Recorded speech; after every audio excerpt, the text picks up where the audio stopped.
आवत नहीं खू करतनी फोन तू उठावत नहीं खू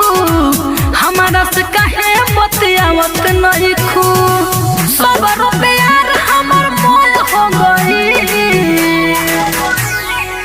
लागल बा पता हमारा कि शादी तोहर हो गई कि शादी तोहर हो गई।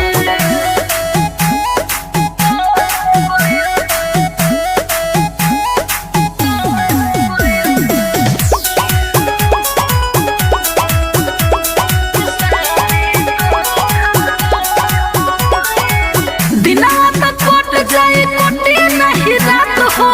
कोई सकते हो बिना कोई तुमसे बात हो हमके होला विश्वास ना के घात करबू हमके छोड़ के दूसरा से बात करबू सुनला बानी जब से हमरा भय हो गई लागल बा पता हमारा कि शादी